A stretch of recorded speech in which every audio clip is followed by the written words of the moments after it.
ขึ้นเหนือไปกลางลงใต้เหตุเวียกงานสุขอนามัยเอาใจใส่สวยเหลือสังคม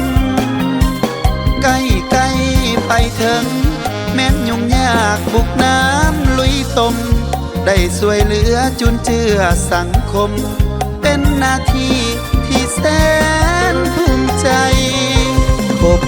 18 แขวงไปทุกแห่งสอกลีกันดานย้อนความห่วงใยลูกหลานสวยเบิ่งแยงทาโลกเกิดใหม่ผ้าอ้อมอุ่นนำมาฝากจากความห่วงใยด้วยหวังให้เด็กเยาว์วัยสะอาดปลอดภัย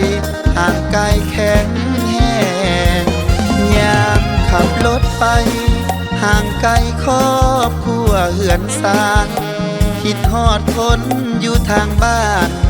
จอมขวัญเจ้าอย่าละแวงหากเจ้าคนเดียวบ่มีหญิงใดมาแซงคิดฮอดกินพักข้าวแรงยามพักเอาแห้งกินข้าวแคมทางสิคืนไปหา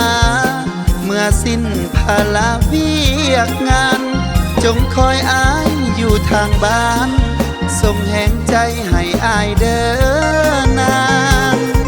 คนของสังคมต้องเคลื่อนไหวไปมาเดินทางสวยเหลือผู้คนอ้อมข้างคอยเบิ่งแยงแบ่งปันน้ำใจ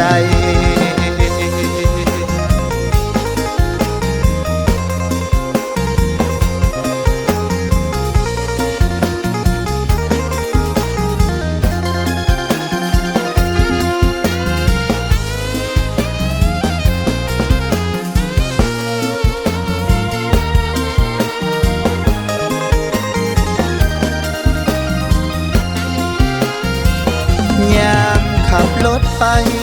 ห่างไกลครอบครัวเหือนสร้างคิดฮอดคนอยู่ทางบ้านจอมขวัญเจ้าอย่าละแวงหากเจ้าคนเดียวบ่มีหญิงใดมาแซงคิดฮอดกินพักข้าวแรงยามพักเอาแห้งกินข้าวแคมทางสิคืนไปหาเมื่อสิ้นภาระเวียกงานจงคอยอายอยู่ทางบ้านส่งแห่งใจให้อายเดินนานคนของสังคมต้องเคลื่อนไหวไปมาเดินทางสวยเหลือผู้คนอ้อมข้างคอยเบิ่งแยงแบ่งปันน้ำใจ